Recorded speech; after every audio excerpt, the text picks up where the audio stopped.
You know, I haven't noticed because I guess that's the issue. I haven't noticed. There's a new generation of consoles out. The PS5 and the Xbox Series consoles have been out since what, 2019, right? Let me check the release date of the PS5 right now. The PS5 released in November of 2020. November 12th, 2022. I have it right here. Boom! I can stay right at it. Successor of the PS4 was announced in April 2019 and released November 12th, 2020.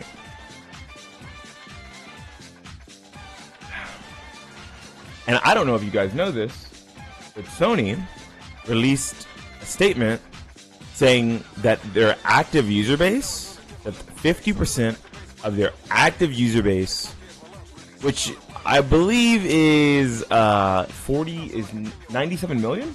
They have 97 million monthly active console users. And they're split about 50-50 between the PS5 and the PS4. I think I watched a YouTube video or had a talk about if it's time to let last generation consoles go. And as you guys can see, gamers have not let last generation consoles go. They are still half of the driving force of Sony's console activity. Now, you would say, well, that's not a big deal, because if we stop supporting last-gen consoles, then Sony still makes money because they'll all just upgrade to PS5. We cannot guarantee that.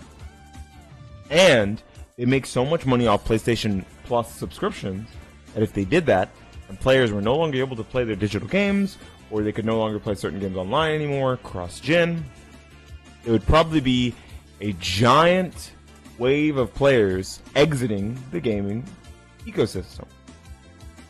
And when I say a giant wave of players, I mean 49 million gamers still on last generation hardware. Just on Sony's side is a lot of people. That's a pretty big majority. 50% of Sony's, as a matter of fact. Now, the reason why I bring this up is because why is this console generation living so long? What is making the PS5 not push people to go out and buy it? Why are people sticking with their PS4s? I have a list of games. There's a giant list of games that have full cross-platform / cross-play support, cross-gen support. I found this list because I wanted to know.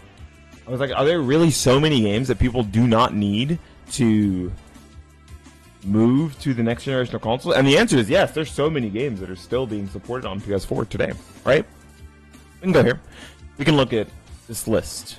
We can see some of the highest played games, right? Some really big hitters. We can see here Black Ops Cold War, Brawlhalla, Apex Legends. This is one of the biggest games in the world right now, right? We can see Call of Duty Warzone, Dead by Daylight, Diablo 4, which is relatively new, still on PS4. It came out on the old generation consoles as well. I don't know why Fantasy Strike is here. I mean, it says all. So Fantasy Strike is here. Yeah, alright, man. Fortnite, one of the biggest games in the world for sure. Genshin Impact? Oh, Genshin Impact is on PS4. I didn't know this shit was on console.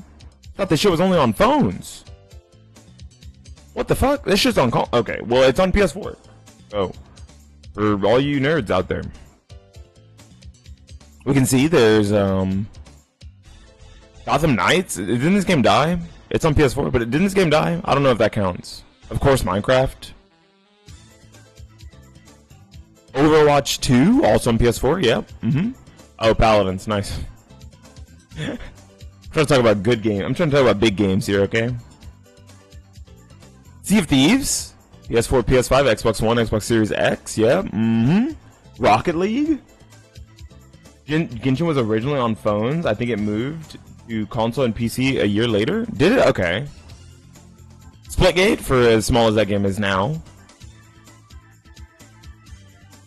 I think even Street Fighter 6, yes, Street Fighter 6 here on PS4. I don't think it's on Xbox One. I think this is a lie. But we know for sure it's on PS4. Yeah, look at this list, this big list of games. And there's even some with partial cross-platform support, right? But these are like way smaller games. I don't think there's anything super big in here. Divine Knockout, I guess. I mean, it's not very big. Yeah, I don't see anything super crazy in here.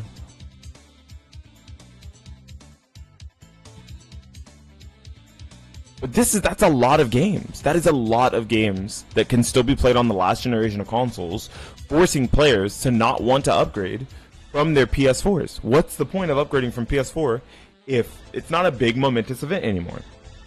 And I mean that in the way that consoles for a long time defined a generation. When I say that, I mean you were in school.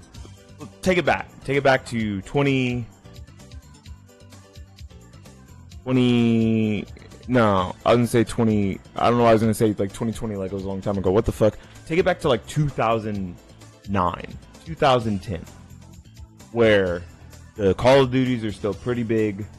There's a big console race between the Xbox 360 and the PS3. This is towards the tail end of their life cycle, right? Or middle end of the life cycle. I think PS4 came out in like 2012, 2013. You're looking at people defining what kind of gamer they are by what they chose to buy in that era, right? If you're like, I like single player mostly, I like big, story-driven games, then more than likely you buy yourself a PS3. You're like, I'm buying a PS3, I'm playing Uncharted, I'm playing God of War, I'm playing Heavenly Blade, right?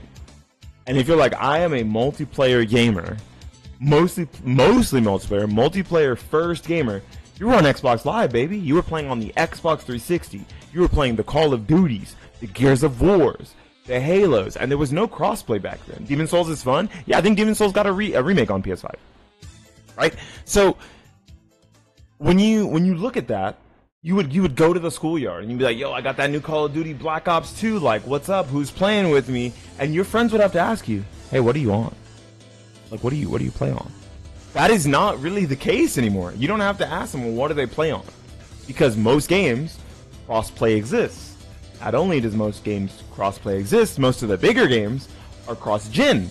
Because they were big when the PS4 and Xbox One were out, and they've now shifted to the PS5 and Xbox Series architecture. Not only that, but they were already on PC, so they had low system requirements back then, and all they needed to do was upscale the game, instead of trying to downscale the game to make it fit on weaker hardware.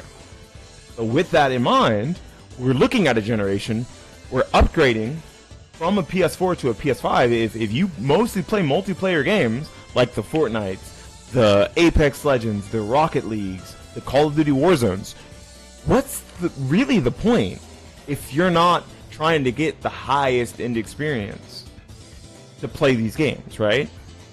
And if you're trying to get a higher end experience, why would you buy a PS5 when instead you should be building a PC? I know so many people where their gaming is surrounded by two things, right? Like, you can like separate these people into categories.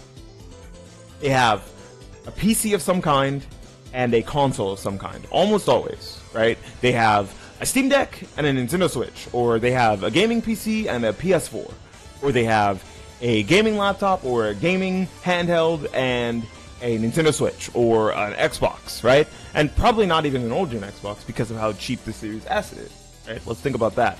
But when it comes to like being the Sony fan, who wants to just have some of the older Sony games that are still released on PS4 that were still amazing pieces like the original God of War, what's really the point of upgrading when you know that eventually those games are going to come to PC?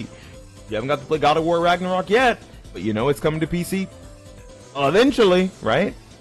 Helldivers 2, you want to play Helldivers 2? Why the fuck are you going to buy a PS5 when you could just play it cross-play on PC, right? And the logic behind it is PS4 is generally going to run games at 30 or 60 FPS. It can't really run more than that. The PS5 has a 120 FPS mode that you need specific monitors for, with specific refresh rate targets and certain types of HDR and SDR. You can use any fucking monitor in the world you want, and you can get 120 FPS at 60 Hertz on a computer if you want. It's not going to feel good, it's not going to look good playing 120 FPS on a 60 Hertz monitor, but you can do it. You're not locked into a specific monitor to get said experience on PC. I have two 144 Hertz monitors sitting right in front of me, and I can get 144 Hertz. I can get over that amount of FPS in certain games if I want to lower the settings enough. You have full modularity moving from PS4 to PC instead of PS4 to PS5. But you may still use your PS4 from time to time. Perfect example is Creeper Ninja, Tavern Creeper. He has a PS4 that he uses exclusively for Paladins. I don't know what the fuck else he's gonna play on it. Virtual Fighter, and a PC. And a PC of equivalent strength, or maybe slightly stronger, than something like a PS5, right? Like, he's rocking an RTX 3060, you know, a Ryzen processor, right? Good enough to, like, have an equivalent console experience to the PS5 without buying a PS5. I'm not getting PS Plus. Yeah, I'm not getting PS Plus if I can help it. Fuck all that noise. Yeah, exactly. If you're already paying for PS Plus, and the games you play, and the games you play are on this list of games, then there's almost no reason for you to upgrade to a PS5.